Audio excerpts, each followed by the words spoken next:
Bismillahirrahmanirrahim. Assalamualaikum warahmatullahi wabarakatuh dan selamat sejahtera kepada anda semua. Assalamualaikum YB. Waalaikumsalam warahmatullahi taala wabarakatuh dan salam sejahtera kepada semua. Sihat dah? Dah makan? Dah makan dah. Alhamdulillah. Saya Syam, rakyat bijak, dan ni YB Roziah, ahli parlimen Ampang. Okey. So, hari ni kita nak cerita pasal apa? Jadi saya nak buka topik pada hari ni tentang projek Asam Pedas YB Roziah. Asam pedas lagi? Okey. Sebab apa? Dia dah 4 minggu. Okey, Jumaat ni merupakan minggu yang keempat. Ya. Jadi kita nak tahulah apa perkembangan berkaitan dengan projek Asam Pedas ni, projek amal rakyat ni. Okey, perkembangan terkini seperti biasa, peruntukan masih disekat. Masih disekat. Saya tidak dapat akses lagi kepada peruntukan yang sepatutnya saya uruskan. Jadi alhamdulillah projek Asam Pedas yang telah pun berlalu sebanyak 3 minggu. Alhamdulillah 3 penggal mati saya kan. 3 minggu, alhamdulillah sambutan baik. Dan besok lusa ni ada 2 hari lagi kita akan Jumaat ni lah Jumaat ni kita akan membuat kan saya janji sebulan. Jadi kira kali keempat lah, tapi dapat banyak permintaan daripada ramai, katanya sambunglah lagi YB, kami baru je. Saya tak sangka sebenarnya sambutannya agak menggalakkan. Dan alhamdulillah jumlah kutipan telah pun mencecah hampir 20,000. Dan saya nampak macam satu impact yang bagus sebabnya satu saya rasa baru-baru ni lah saya ada buat mesyuarat, bukan mesyuarat perjumpaan sebenarnya Merdeka kan. Kan saya sebut minggu lepas sedih Merdeka kali ni kan saya tak ada peruntukan. Alhamdulillah ada orang, ada hamba Allah dia bagi sumbangan bendera-bendera. Sambutan. Jadi bendera tu saya dapat hampir 1,500 pieces. 1,500? Dua kali 4 tak silap saya. Bendera ni yang besar jugalah untuk gantung kat rumah-rumah tu. Dan beberapa bendera tangan dan sebagainya. Jadi kat situ saya buat perjumpaan lah. Saya dah buat edaran kepada KRT, taman-taman, beberapa individu yang minta, bukan individu, persatuan-persatuan yang minta. Jadi akhirnya saya buat serahan dan saya bagi penjelasan tentang saya harap kali ini semua orang jangan terkilan sangatlah kan, sebab saya tak dapat nak memberikan sumbangan sebagaimana ada, tetapi saya dengan projek yang saya akan buat berperingkat, bermula dengan Asam Pedas, saya kata alhamdulillah apa yang ada saya akan sumbangkan. Dan alhamdulillah mereka satu perkara yang paling mereka, dan pada tu dia bertanya lah, dia bertanya tentang kenapa sebabnya dia sekat. Itulah cerita dia. Agaknya saya nak jawab macam mana kan? apa pasal saya punya hak kami disekat YB. Dia sebut hak kami, maknanya hak mereka lah. Dia rasa macam benda tu hak dia orang, sebab dia orang perlu memohon, dia orang perlu dapat peruntukan tu kan. Jadi saya kata soalan tu betul, bagus, sebab mereka faham bahawa perkara tersebut adalah hak mereka untuk dapat akses kepada peruntukan tersebut.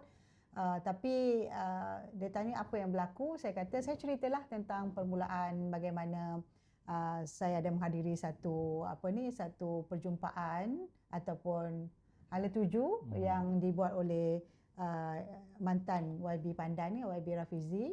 Dan saya hadir dengan kawan-kawan saya. Lepas tu saya memang dah tahu masa tu ada launching of bersama, parti bersama. Tetapi sebulan selepas tu saya diminta bagi tunjuk sebab, saya dah bagi.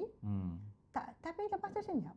Senyap kan? Senyap. Memang tak ada apa-apa. Tak ada. Tetapi conclusion yang saya bagi sebenarnya, kalaulah ada tindakan-tindakan disiplin yang perlu dikenakan kepada saya dan rakan-rakan, maka kita pun nak tahulah apa kesilapan kita. Cik Syam kena tahu bahawa dalam Parti Keadilan kita ada peraturan. Kita ada disiplin. Peraturan kita tu atau perlembagaan parti tu ada dalam satu klausa itu bercakap tentang disiplin. Kita faham. Saya di antara sebahagian individu yang terlibat buat perlembagaan tersebut. Yelah, YB masuk PKR saya rasa dah lama. Lama. Jadi saya ingat ada berlaku beberapa kali pindaan perlembagaan parti. Dan bila kita tengok klausa disiplin tu juga ada beberapa pindaan. Dan di antaranya proses saya pun fikirlah proses, mungkinlah kita kadang ada buat kesilapan, diminta bagi tunjuk sebab, kita dah maklumkan dalam surat, dalam tempoh tertentu dia bagi tu, dia kata kena bagi dalam masa 14 hari jawapan, kita bagi. Lepas tu what next, kami tertunggulah. Saya sendiri tertunggu, tak silap saya dalam bulan 6 kot dibagi sampai sekarang bulan berapa dah masuk merdeka kan. Dah nak merdeka dah. Tapi katalah ada jawapan, bukan ada jawapan, maksudnya ada keputusan yang dibuat oleh Majlis Pimpinan Pusat, maka saya pasti dia telah dimaklumkan apa keputusannya secara bertulis. Lepas tu dia bagi satu klausa untuk kita boleh rayuan. Kan kalau ada berlaku apa-apa tindakan yang telah diputuskan, saya boleh merayu. Itu terpulang pada pihak lembaga rayuan untuk menentukan dan mengajukan balik ke sana. Jadi make it short, saya nak cakap macam inilah. Sebenarnya saya pun susah nak jawab dengan rakyat, kan? Tetapi saya paling tekilan bila masalah berkaitan dengan parti, kenapa babitkan rakyat ataupun masyarakat luar, kan? Kalau parti, maka parti kena buat tindakan hanya berkisar dalam peraturan parti lah. Itu pandangan saya, kan?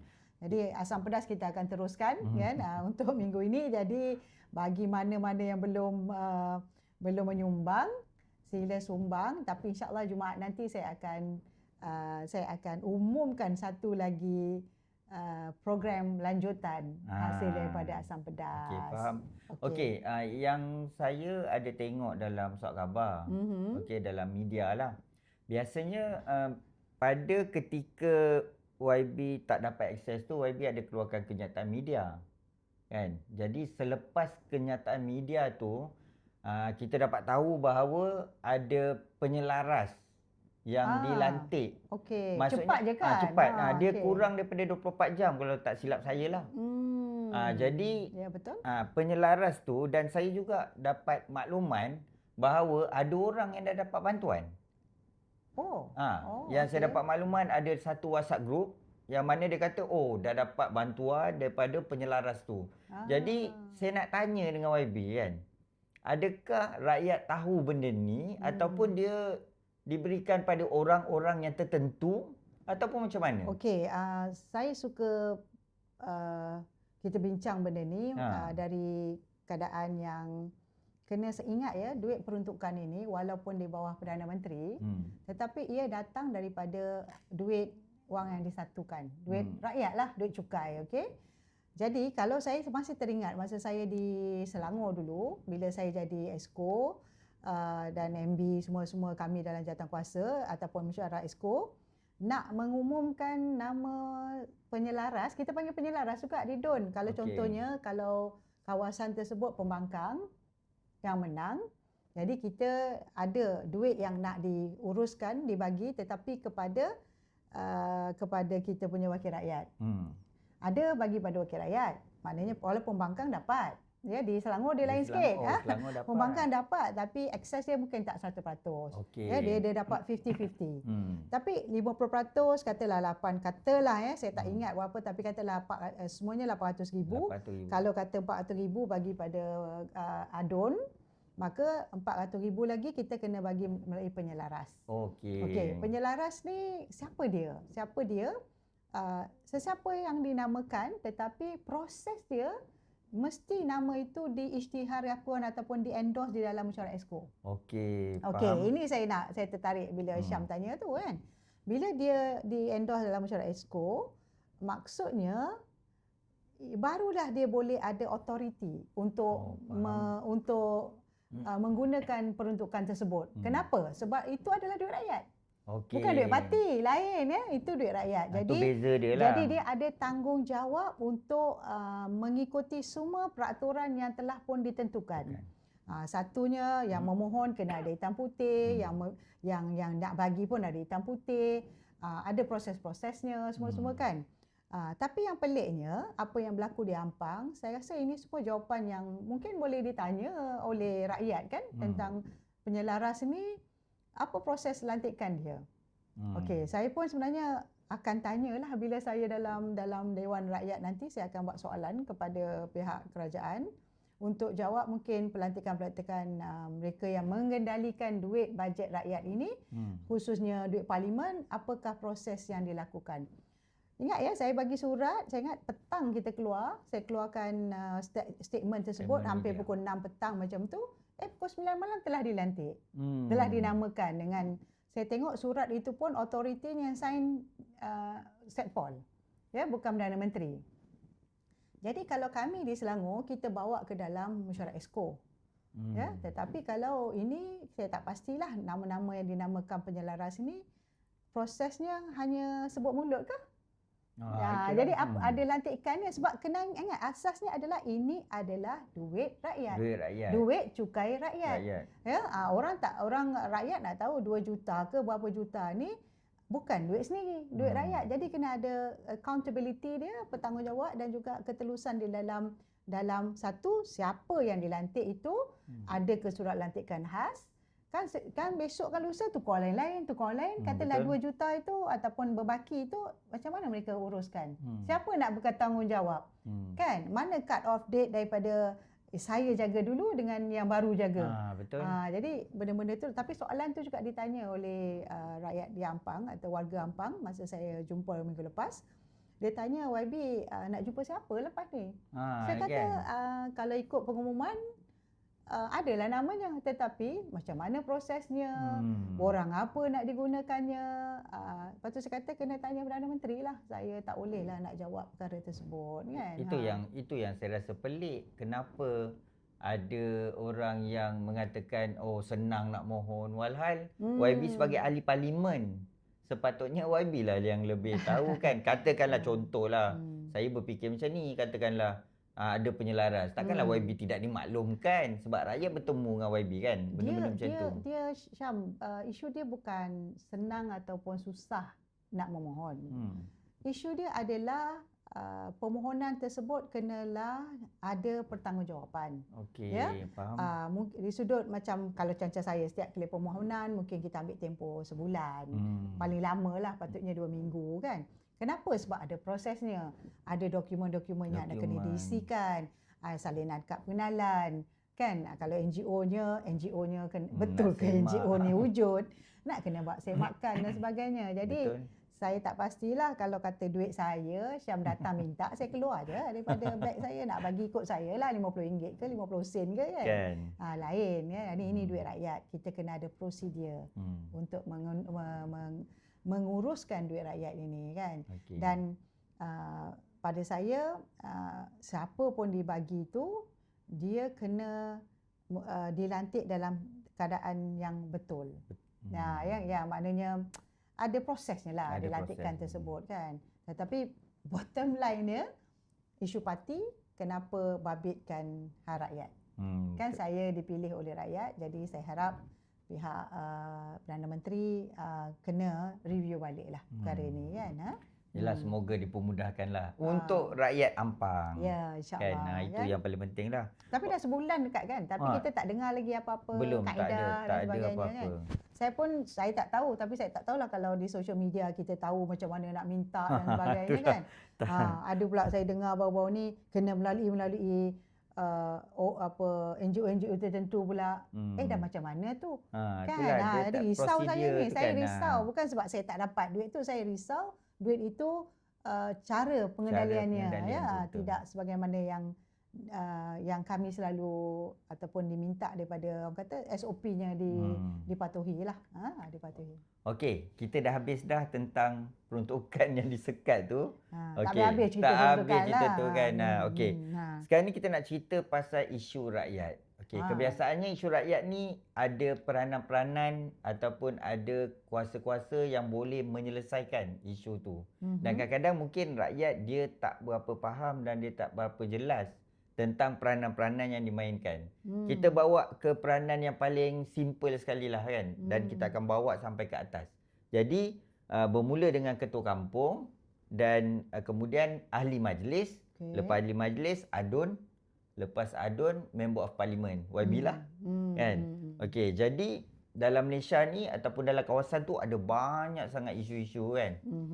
Kadang-kadang tu ada isu yang yelah tak ada duit nak bayar bil elektrik kan. Ada isu yang pokok tumbang, isu jalan raya, isu longkang, semua isu tu. Jadi kalau kita tengok kadang-kadang semua nak letak atas kepala YB. Kan? Kalau saya tengok kat social media tu yelah, oh YB ni tak turun padang lah, YB ni macam ni lah, YB ni banyak sibuk kat parlimen lah, pergi meeting sana, meeting sini, benda-benda tu lah kan. Jadi saya rasa penonton semua kat sini ni, kita nak dengar sendirilah daripada YB tentang peranan-peranan ni lah, yang mana supaya kita faham benda tu dan supaya kita ni sebagai rakyat, kita mampu untuk nak tanya kat siapa ni. Benda-benda tu. So kita mula dengan ketua kampung dulu. Tapi sebelum mulakan tu, jawatan-jawatan yang disebut itu adalah ada berbeza. Oh, beza. Okey. Ada, kita ni kalau ikutkan organisasi kerajaan kita ada 3 kerajaan lah. Okey. Ya, sepatutnya kita ada kerajaan persekutuan, kerajaan negeri dengan kerajaan tempatan dia panggil. Okey. Ini 3 bentuk kerajaan yang diiktiraf. Di dalam negara kita lah. Jadi tapi kalau kita lihat di Malaysia ni dia agak berbeza sebab dia ada kerajaan. Kerajaan ni apa maksudnya? Kerajaan ni adalah satu kata entiti yang diamanahkan untuk menjaga duit cukai. Oh, okey. Kita kutip dia orang. Jadi kalau di federal cukai macam-macam cukai. Kalau di negeri kita ada cukai tanah, cukai tanah. Kita ada satu cukai lagi kerajaan tempatan, maknanya PBT kan. PBT pun ada. Cukai pintu, lesen-lesen perniagaan, itu duit. Tetapi pertanggungjawaban duit ini kepada siapa yang nak bertanya ni, duit ni betul ke jaga, berapa banyak dapat, nak buat apa dengan duit ni. Kalau di parlimen kita bagi ahli parlimen yang bertanya ataupun yang memastikan duit ni dibelanjakan dengan sebaik mungkin. Di negeri kita kata adun, ahli Dewan Negeri kan. Tetapi di peringkat PBT kita ada kita sepatutnya ahli majlis lah. Tapi sebab hanya 2 je dipilih oleh rakyat, satu ni adalah dilantik. Kan dilantik. Tapi di Malaysia kita ada satu lagi, kita panggil ketua kampung. Ketua kampung ini mereka yang dilantik untuk juga menjaga kawasan-kawasan kampung. Okey, maknanya ahli majlis dengan ketua kampung dilantik, MP dengan adun dipilih oleh rakyat dalam pilihan raya. Tetapi di sudut ini kita rasakan di sudut saya sebagai ahli tata institutional reform ini, apakah kita nak reform balik supaya pengurusan wang negara ni termasuk pusat, negeri dan PBT ini diperbetulkan semula. Maknanya ada orang yang mewakili suara rakyat yang bertanggungjawab untuk bertanya tentang ke mana duit tu rakyat itu, berapa banyak duit rakyat ini dan ke mana duit rakyat ini dilaksanakan, selain daripada dibelanjakan, selain daripada kita buat dasar-dasar, peraturan-peraturan atas-atas dan sebagainya lah.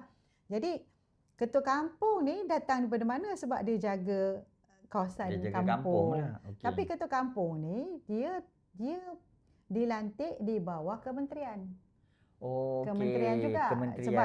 Sebab tu macam kita tengok PBT juga bawah kementerian juga, bawah kerajaan tempatan, tetapi dia sepatutnya kawasan itulah yang memilih kan. Macam kita di Ampan Jaya, rakyat Ampan Jaya patut memilih siapa ahli majlis. Tak jadi. Maknanya kementerian je. Jadi kementerian saja yang endorse ataupun yang melantik. Tapi sebab kementerian dah menurunkan perkara kuasa tersebut kepada negeri, maknanya exco kerajaan negeri lah yang melantik mereka. Itu juga dengan ketua kampung. So berbalik pasal cerita tanggungjawab tu dah berbeza sikit. Berbeza sikit lah. Macamnya kalau adun dia buat, kalau exco ni semua ahli parlimen, kita ada 3 kerja kita. Kita buat akta, undang-undang. Kita buat juga yang keduanya, kita buat dasar-dasar. Dasar-dasar yang kita rasa dasar-dasar yang kita boleh fikirkan di bawah select komiti, yang kita kata dasar-dasar ini yang perlu kita perbaiki supaya kita boleh cadangkan kepada pihak eksekutif dan juga pihak kalau nak buat pindaan-pindaan. Dan ketiga baru kita tengok bajet.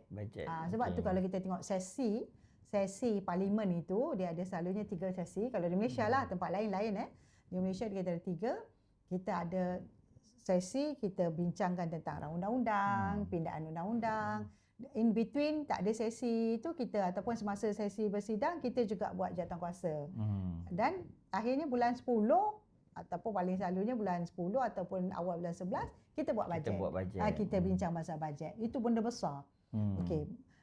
Ni kalau macam tu isu longkang, isu parit, isu jalan, isu komplain kan? Ni kerja siapa? Kerja siapa? Agaknya siapa paling selalu ada di kawasan? Kalau tanya antara saya, empat tu. Tanya saya ketua kampung ketua kampung dia jaga kampung. Ahli majlis. Okey. So maknanya teritori daerah ataupun orang kata lokaliti lah kuasa menjaga satu tempat itu juga berbeza. Ketua kampung dia jaga kawasan kampung dia je. Kan kadang-kadang kampung dia dan kampung rangkaian. Contoh ada tak silap saya masa saya jaga luar bandar dulu masa exco, tak silap saya dia punya komposisi dia ada dalam peraturan perancangan negara tu kan. 10,000 penduduk boleh wujud satu kampung. Tapi katalah 10,000 tu dia ada rangkaian dia. Kadang-kadang kampung A, B, C cantum jadi satu. Sebab tak cukup 10,000. Tak cukup. Jadi tapi dia namakan satu kampung. Contohnya Kampung Melayu Ampang. Kampung Melayu Ampang ni dia campur dengan kampung mana? Kan ada kampung Tanjung, campurlah sikit-sikit kan. Ada beberapa kampung lah. Tapi ada kampung yang memang kita panggil kata Kampung Baru Ampang pula. Banyak Dia ramai memang dah orang. cukup 10,000. Dia tak ada rangkaian-rangkaian. Dia satu pun dah besar. Tetapi kecil lah. Sebenarnya 10,000 tu kecil lah banding dengan zon. Kalau ahli parlimen pula. Ahli majlis. Majlis dia besar sikit dia ada zon. Kalau di Ampang ni MPAJ ni kami ada tak silap saya kita ada 24 zon. Kalau di Ampang kita ada zon 5, 6, 7, 8, 9, 10, 11, 12, 13 tu bawah Ampang. Yang lain bukan. Walaupun di bawah MPAJ. Jadi kita ada beberapa ahli parlimen. Ahli parlimen satu, kita ada kita ada ahli majlis ada 8 bawah tu. Ramai lah yang bertugasnya. Jadi balik pada masalah isu tu. Okey, ahli majlis ni dia jagalah kawasan dia. Okey. Kalau saya rakyat di situ, saya nak jumpa siapa kalau saya ada masalah tempatan? Ni cerita pun nama pun masalah tempatan. Tapi macam saya tengok lah kan, kadang-kadang orang dia tak kenal ahli majlis tu siapa. Pun satu hal jugalah. Itu masalah sistem ataupun masalah kenapa dia tak kenal. Sebab mungkin dia tak turun padang ke kan, ataupun dia tak tahu office kat mana ke kan. Sama ada kadang-kadang rakyat ni kadang dia ada hal baru dia ambil tahu kan. Tetapi kita yang paling susah adalah bagaimana kita nak educate, mendidik rakyat. Hal ini pergi jumpa orang ni, hal ini pergi jumpa orang ni, hal ini pergi jumpa orang ni. Kan? Faham. Tapi sekarang ni ahli parlimen contohnya saya, kadang-kadang saya turunkan ada tengok saya pergi walkabout. Saya tanya siapa ahli majlis ini? Tak tahulah YB kan. Mana saja saya tanya. Saya pun tahu sebenarnya siapa ahli majlis itu. Jadi saya tanya, saya nak tengok rakyat tahu tak siapa. Sebab itu mungkin mereka tak tahu tu yang dia pergi tanya tu ke YB. Kan? Jadi mungkin masing-masing lah. Mungkin ada tempat saya tengok orang memang kenal sangat ahli majlis. Dia bergantung pada kawasan tu. Walaupun saya ada banyak zon ahli majlis ke ketua kampung ke kan, cepat dia sampai. Jadi dia cara seseorang itu bekerja, turun padang dan sebagainya. Tapi macam saya kalau ada apa-apa urusan, orang datang aduan, takkan nak kata pergi cari ahli majlis. Kita ambil je lah aduan tu. Tak kena lah pula kita duk halau dia dah naik bas ke, dia datang berusaha datang ke. Kita ambil semua aduan dia dan kita lah yang menyalurkan balik. Saya punya cara kerja macam tu. Kecuali saya tengok, wow, tak dah 3-4 bulan macam tu juga, baru saya turun. baru saya turun, saya kata apa masalah. Ataupun kadang-kadang sekarang saya dah tengok dah hampir 4 tahun di Ampang ni, saya dah memang ada saya punya penilaian tentang isu-isu yang ada. Kadang isu ni boleh je, mudah je cakap dengan YDP, nanti selesailah. Saya terus je majukan. Dan mereka sebenarnya ambil tindakan yang agak cepat lah. Tinggal lagi hairan kenapa kalau melalui orang ni lambat, melalui kita jadi cepat. Itu saya rasa kena sepatutnya tak ada double standard lah. Kan? Kadang-kadang kalau YB turun padang tu, Walkabout, YB ada maklumkan tak ahli majlis kawasan tu untuk turut serta? Ada yang kita maklumkan, tapi okeylah, untuk Walkabout saya memang inisiatif itu saya buat, saya memang nak pergi terjah. Okey. Faham tak? Sebab kadang-kadang saya pun dah tengok isu-isu kat sini banyak semua kan, tapi komplain keep on coming. Datang come in, je masuk tu, masuk lagi. So saya kata apa masalah tempat ni sampai rakyat lepas seorang datang kan. Jadi saya pergi tengok sendirilah. Saya pergi tinjau, sebab tu kalau tengok tak ramai yang turun tu. Lain kalau saya buat dialog. Kalau saya buat dialog memang saya isytihad kan. Semua ahli majlis kena ada. Untuk datang, faham. Ketua kampung kena ada. Sebab ini rakyat nak berdialog dengan kita. Jadi saya naklah kalau boleh dialog tu terus dapat jawapan. Faham. Jadi tugasan tu berbeza, tanggungjawab juga berbeza, tapi keberkesanan fungsi sesuatu tu itu yang lebih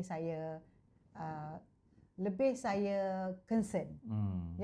Saya tak naklah kalau saya harap janganlah pendengar-pendengar saya sebagai ahli parlimen, saya nak peranan dan fungsi saya sebagai ahli parlimen itu efektif. Efektif. Contohnya peranan besar saya buat, patutnya buat undang-undang. Saya buat dasar-dasar yang lebih baik. Sebab tu pelik tau, macam saya rasa Rakyat Bijak juga biasa ada buat satu video saya pergi ke tempat lain kan. Biasa tengok kan saya pergi melawat hospital kan. Biasa tengok saya pergi kebun komuniti.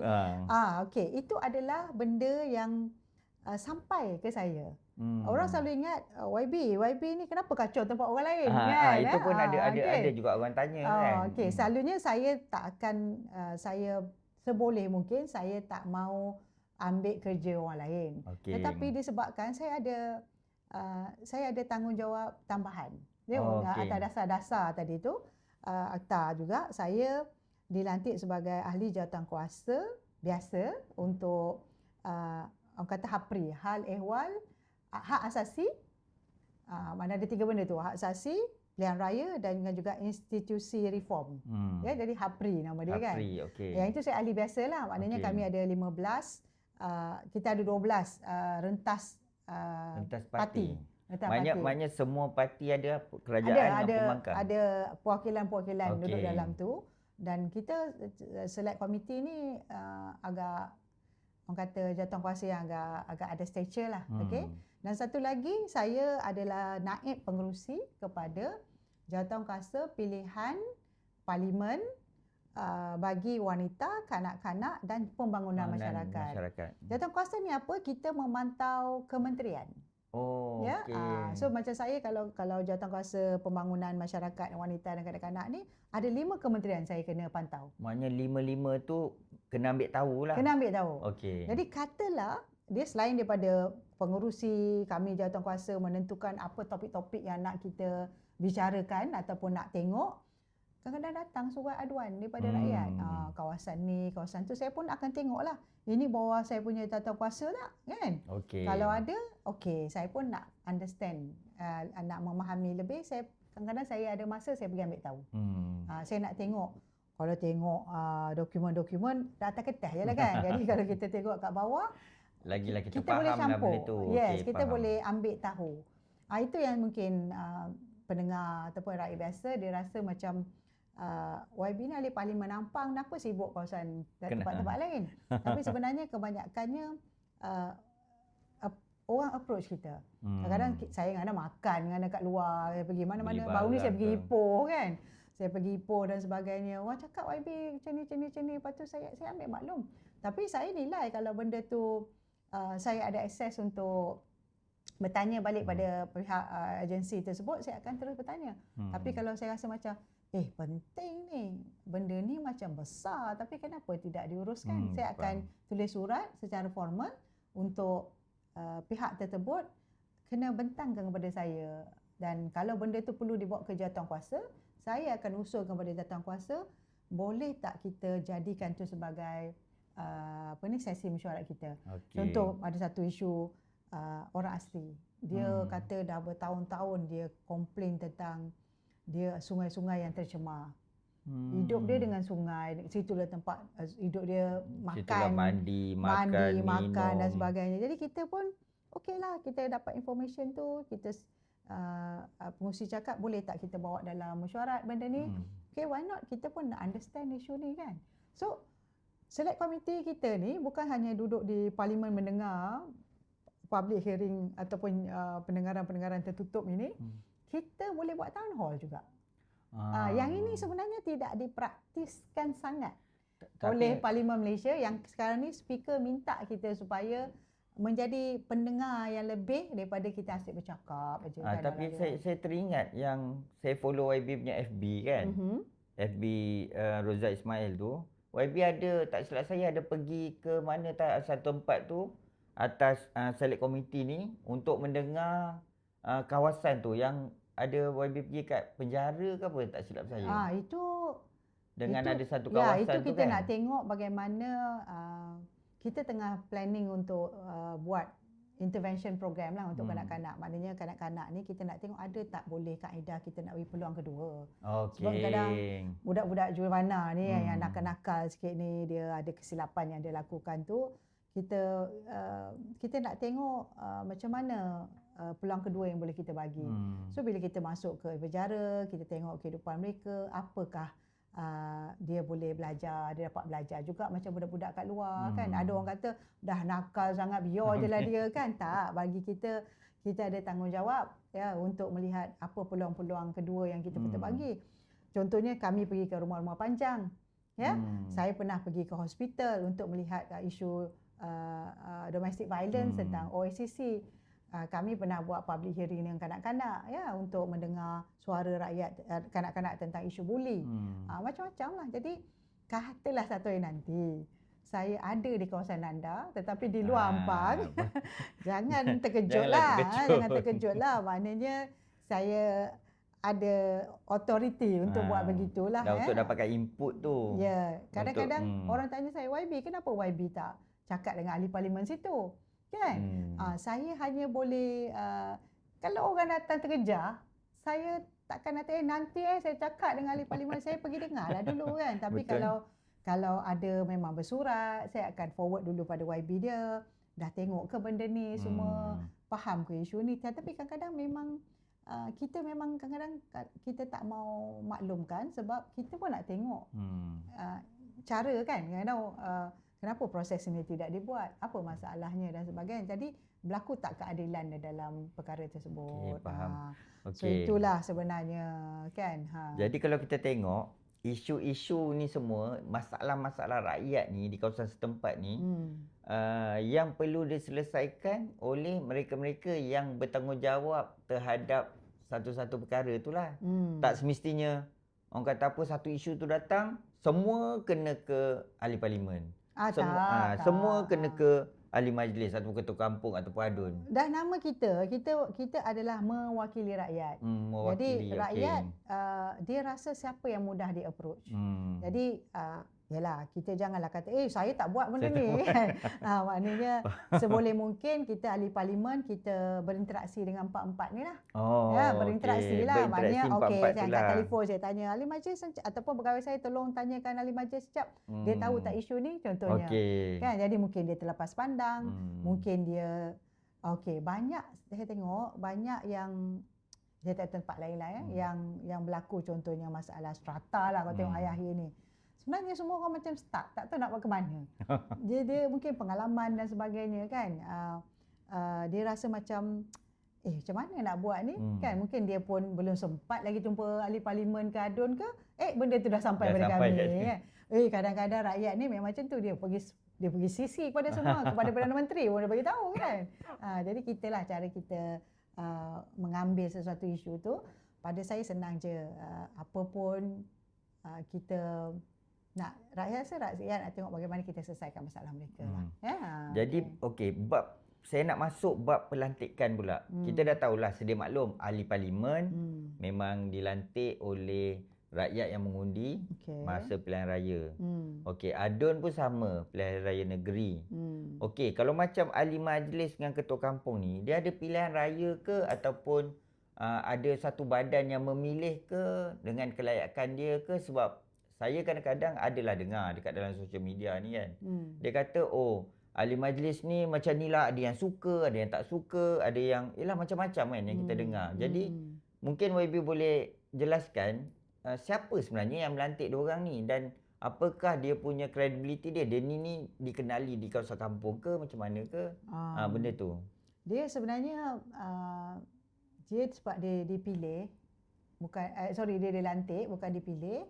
Jadi siapa yang lantik dia? Contoh kalau ahli majlis, siapa yang lantik dia? Ketua kampung, siapa yang lantik dia? Yang melantiknya sebenarnya adalah pihak berkuasa negeri. Ya, maknanya Esko lah, Esko kerajaan negeri lantik. Tapi nama-nama tu datang dari mana? Kan, nama-nama tu datang daripada parti-parti politik. Tapi ada ketika saya ingat Selangor pernah memberikan kota kepada NGO. Contohnya kita ada, kalau ahli majlis kita ada 24 zon, kita patutnya 24 nama lah. Satu tu memang kita tak kacau sebab itu adalah kota YDP atau Datuk Bandar. Kalau YDP, orang kata apa beza YDP dengan Datuk Bandar? Datuk Bandar ni adalah nama gelaran kepada kawasan yang telah pun diisytihar bandaraya. Faham. Kalau kawasan itu diisytihar hanya sebagai perbandaran, dia panggil yang dipetua. Yang dipetua kawasan. So dah hilang dah satu, 23 tinggal. Satu lagi kalau di Selangor, saya tak tahu tempat lain ya. Di Selangor mungkin boleh check lah. Di Selangor satu lagi kita bagi pada orang besar daerah. Orang besar daerah ni adalah individu yang dilantik oleh istana. Kan, untuk mewakili istana lah. So tinggal 22. 22 ni lah datangnya daripada komposisi parti-parti politik. Mungkin kalau PH-nya berapa kota, kalau masa kita menang 2023 di Selangor, dia ada combination antara PH dengan UMNO. Kan? Jadi adalah UMNO. Kalau kota perpaduan. Faham. Jadi adalah kotanya. Kalau 22 berapa nak bagi UMNO, berapa nak bagi PH. Bukan UMNO, BN lah macam tu. Jadi orang politik lah yang duduk kursi tu selalunya. Tapi dulu, kalau dulu saya ingat seawal 2008 dulu kita ada satu PBT kita, kalau Selangor kita ada 12. Kan? Kita akan bagi satu kursi atau dua kursi mewakili NGO. Itu orang berkelayakan tu. Contoh NGO kita tengok dia very active NGO. Macam kita lah, apa House Senator tu orang yang berkelayakan, orang yang ada background lah tentang sesuatu. Tapi sekarang tak, semua dilantik. Jadi yang pilih, yang selalunya datang daripada ahli-ahli politik di kawasan. Mungkin ketua cabang, mungkin AJK cabang, mungkin ketua wanita. Tengoklah. Bergantung kepada individu tu dia nak melantik siapa lah. Jadi yang melantiknya adalah parti politik. Itu pada saya proses yang dah diguna pakai bertahun-tahun. Tinggal lagi siapa pun dilantik itu patutnya buatlah kerja sebagaimana yang diminta lah. Kalau ketua kampung ni agak sensitif sikit. Ini pengalaman saya lah berurusan dengan di negeri. Saya tengok ketua kampung ni mereka lebih selesa nama-nama orang yang berada di kampung lah. Kan? Maknanya walaupun dia tu lantikan politik, tetapi sebenarnya sebaik mungkin dari kawasan tersebut. Begitu juga kata ahli majlis. Sebab mereka setempat kan. Duduk setempat. Kalau duduk luar kawasan ni dia agak kekok sikit lah kita nampak dia nak berurusan kan. Jadi itulah sedikit perbezaan. Faham. So kita dah faham dah peranan setiap komposisi itulah tadi tu. Kenapa tanya benda tu? Saya tanya benda ni sebab kadang-kadang isu tu datang daripada rakyat. Dan dekat sosial media ni, orang kadang-kadang dia terus setuju, ini salah ADUN, ni salah MP, ni MP tak buat kerja lah, ADUN tak buat kerja. Jadi saya rasa macam Rakyat perlu tahu. Apa beza dia, okey? Macam katalah saya kan, saya rasa bersalah sebab yang bising tu rakyat, sebab saya dipilih oleh mereka. Kalau saya tak buat kerja, saya rasa macam aku ni ambil gaji tak buat kerja kan. Jadi tak buat Tapi kerja. kalau dilantik, dia lain tau. Oh, dilantik faham. tu saya tak tahulah, saya haraplah jangan yang dilantik ni rasa tak apalah aku tak buat kerja pun tahun depan aku ketua cabang aku dapat lagi. Contoh. Ataupun aku suka aku suka lantik aku baik dengan Adun, aku baik dengan ahli parlimen, aku akan dilantik semula contohnya kan. So itu ada sedikit kekurangan sebab kita akan, saya rasa macam saya sendiri saya akan rasa bersalah sangat ya kalau amanah itu datang daripada rakyat tetapi kita tak serve rakyat. Faham tak? Jadi mungkinlah kalau soalan tu relevan lah ditanya kan. Okey, lepas tu pula yang ini saya dapat satu information lah kan. Saya ada baca ada individu-individu yang kadang-kadang tu dia ada masalah. Contoh rumah dia tu banjir, dimasuki air kalau hujan.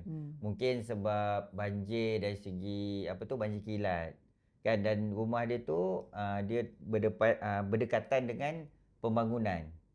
Jadi dia tanya dengan ahli parlimen dan dia nak masalah dia diselesaikan. Jadi kat situ tu katakanlah YB kan adalah seorang orang Ampang yang macam tu dia punya masalah dia. Kan? Jadi macam mana cara YB menyelesaikan masalah tu? Yalah maklumlah dia seorang je. Kan? Lepas tu kita pun tak tahu macam mana proses dia. Macam tu yang dia tahu dia kata, saya undi YB. So YB kena selesaikan masalah saya. Dalam masa yang sama ni rakyat ni ramai ni. Jadi macam mana cara YB menyelesaikan benda-benda macam tu?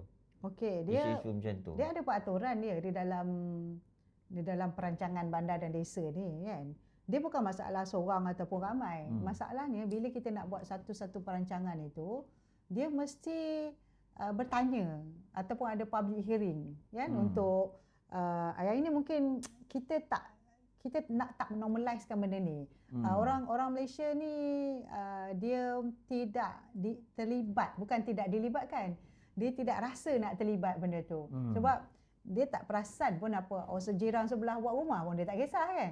Tapi sebenarnya kalau dia dengar bising je. Sebenarnya sebelum proses itu dibuat, di bawah Akta Perancangan Bandar dan Desa 172 tak silap saya, dia ada hak untuk bertanya nak buat apa ni. Sebab tu perlu pacak papan tanda. Ada tunjuk situ siapa, buat bila, siap bila, projek apa kan. Mula pacak dulu, belum buat lagi. Ya.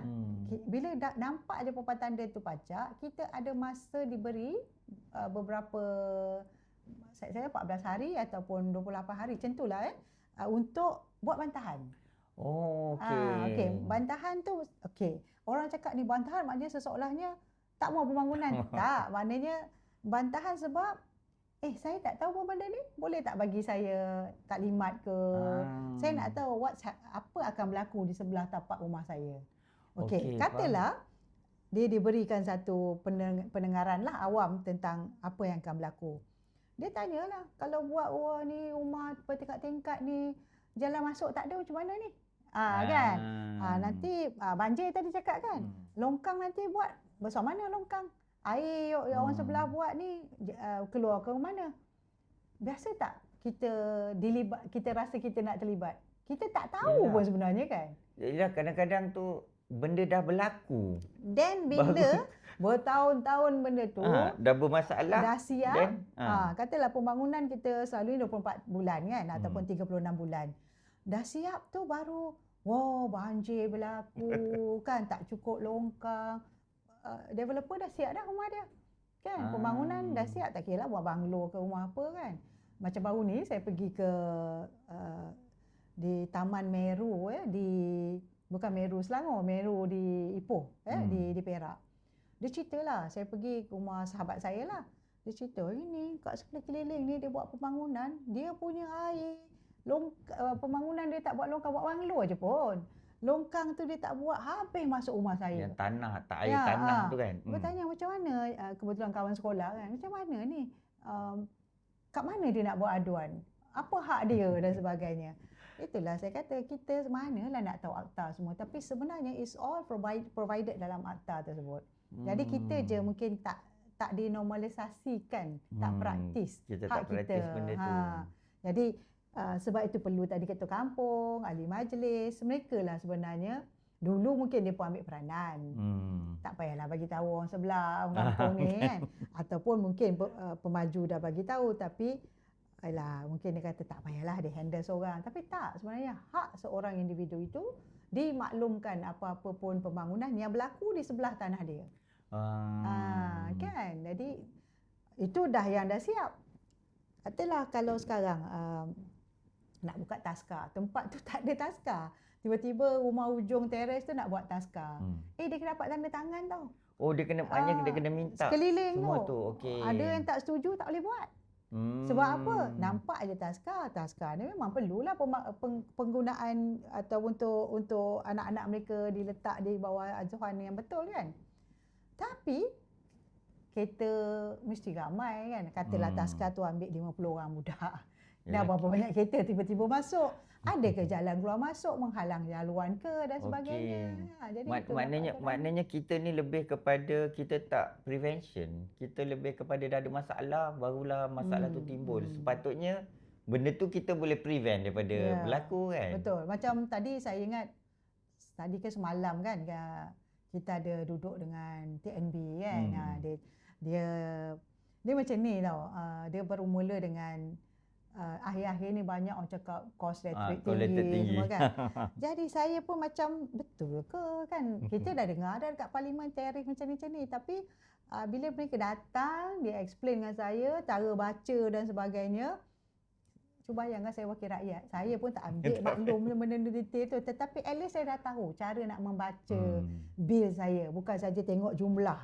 Kan? Oh betul lah musim panas kita ada kos bahan apinya, ada kos ini dan itu kan. Jadi bottom line dia bukan masalah prevention, masalah educate. Bagaimana kita nak educate benda-benda asas ni untuk rakyat kena ambil tahu. Contoh, kalau saya duduk rumah teres, apa benda-benda selain daripada akta jalan raya yang saya tahu? Kan kebiasaan akta jalan raya je. Kenapa akta jalan raya kita fasih lah juga? Kenapa? Sebab hari-hari gunakan jalan raya tu. Sebelum tu kita ambil peksa. Lah. Kita ambil untuk ambil lesen. Ya, untuk lesen. Jadi syarat lesen dia kita. Kau nak ambil lesen, kau kena ambil periksa. Kan? Jadi periksa tu objektif yang 50 soalan. 50 soalan. 50 kan? soalan. Yang saya teringat. Ada cerminnya, tengok cerminnya. Papan tanda tak isyarat. Boleh, tak boleh double line ni macam mana. Pagi tadi dekat Ampang contohnya orang cakap saya YB, tiba-tiba kami punya kereta semua kena saman dengan polis trafik.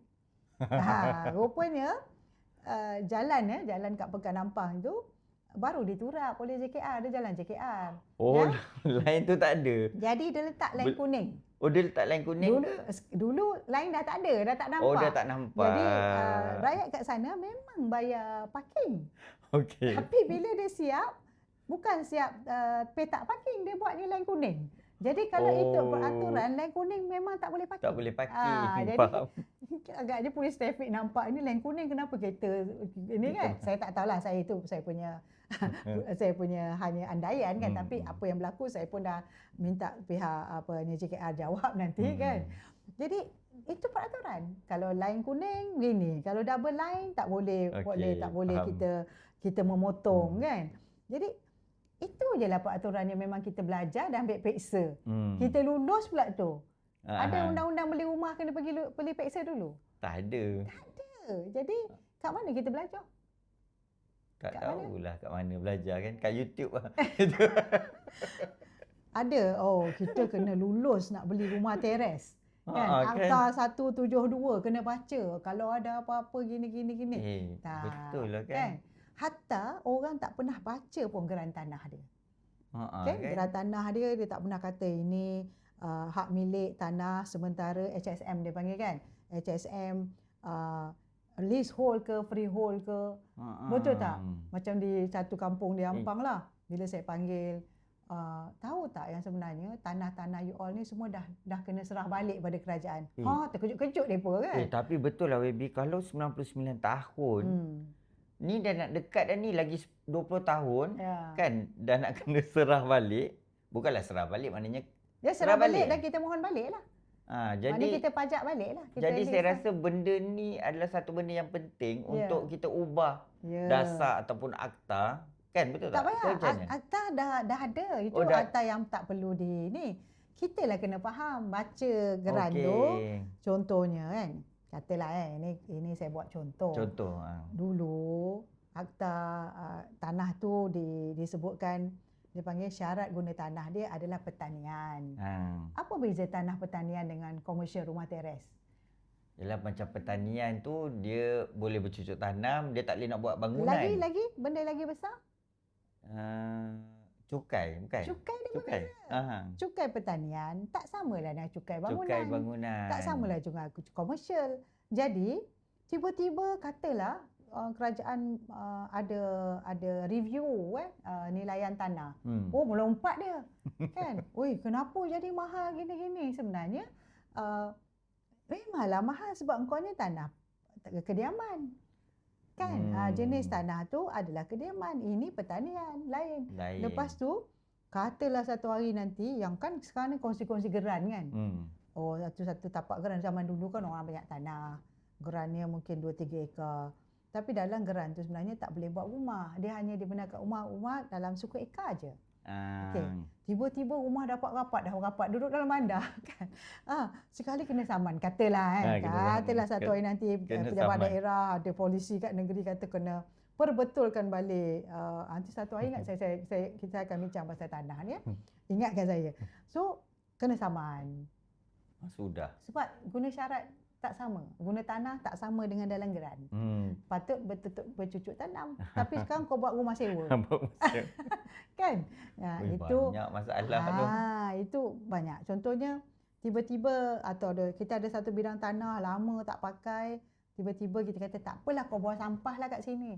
Contohnya kan, buanglah sebab kita kutip-kutip sampah, malas nak pergi jauh, buang sampah kat sini. Macam saya tengok kat Padang Jawa ada. Ada kan? Banyaklah. Ada tempat-tempat selalunya dekat tepi-tepi dekat tanah-tanah yang terbiar kan. Depa main longgok je sampah. Ataupun tuan tanah dia memang lama tak tengok tanah dia. Dah tak tahu dah siapa. Tuan tanah tu siapa pun tak tahu. Sekali adalah komplain kan ataupun terbakar. Jadi dia boleh disaman sebab dia tanah dia tidak jaga. Lepas tu dia boleh disaman sebab tanah dia telah disalahguna jadi tempat logokkan sampah. Jadi itu semua kita berbalik pada peraturan lah. Itu saya kata undang-undang ni, kalau saya agaknya tak jadi ahli parlimen, saya pun tak kisah undang-undang semua. Betul. Saya rasa apa yang relevan dengan saya je lah. Betul tak? Tapi kita sebenarnya sebagai rakyat ni nak merdeka kan. Rakyat Malaysia yang telah pun merdeka. 69 tahun dah. Ilmu-ilmu yang kena kita ada basic knowledge kita kena adalah paling tidak bukan suruh ingat semua. Kita tahu macam mana nak refer dalam YouTube ke ataupun dalam internet. Macam mana yang kita nak tahu atas sekian-sekian, type aja dia akan keluar berapa hak anda dan sebagainya kan. Maknanya kalau kita buat macam ujian nak beli gagal rumah, semua kan. kita kena buat ujian kan. Tapi susah sebenarnya buat kan? Sebenarnya kami lah ahli-ahli parlimen di parlimen juga bila nak gubal undang-undang ni, sebab tu agaknya sebab tu di kalangan pimpinan di atas bising ni orang macam kami ni, kami baca. Kami baca teliti. Blue bill tu nanti satu hari saya akan tunjuklah. Baca definisinya akta ni untuk apa. Saya baca kan, dan saya tengok ayat demi ayat kan. Jadi kita kata sebab kesan dia pada korang baca tak baca tu satu lain. Kami yang buat dasar ni kena maklum bahawa dasar ni akan kesan kepada rakyat.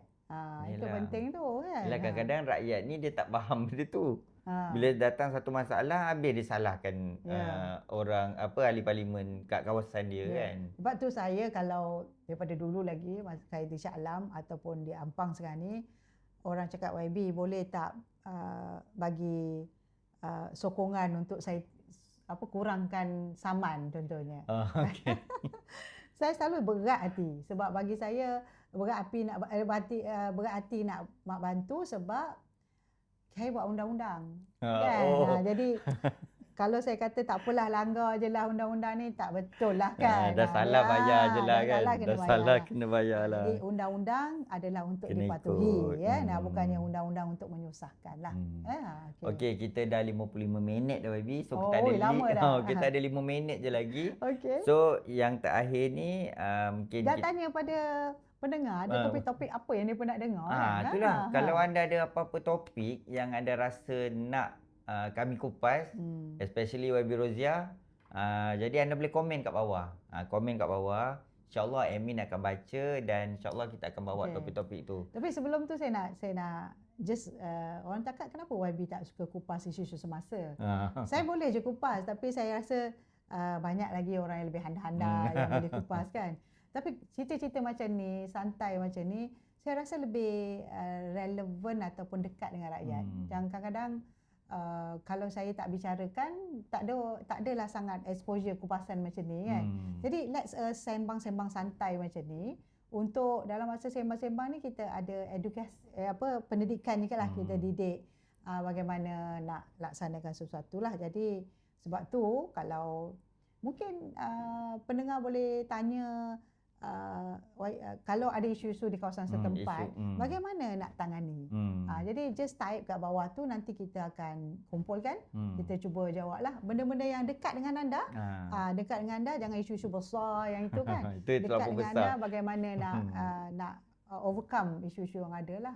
Yelah, kadang-kadang ada isu sinkhole lah, tanah runtuh lah, paip air bocor lah. Kadang-kadang kita tak tahu kat siapa tapi kita kadang agak mudah kita tunjuk-tunjuk siapa yang salah kan.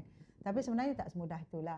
Kita kena tengok kawasan tu kawasan mana, nak keluar duit bajet nanti kawasan tu kawasan persendirian ke, kawasan awam ke. Kalau awam boleh pakai duit rakyat, kalau pendirian macam mana cara dia kan. Ada banyak nak pakai akta mana nak tolong dan sebagainya.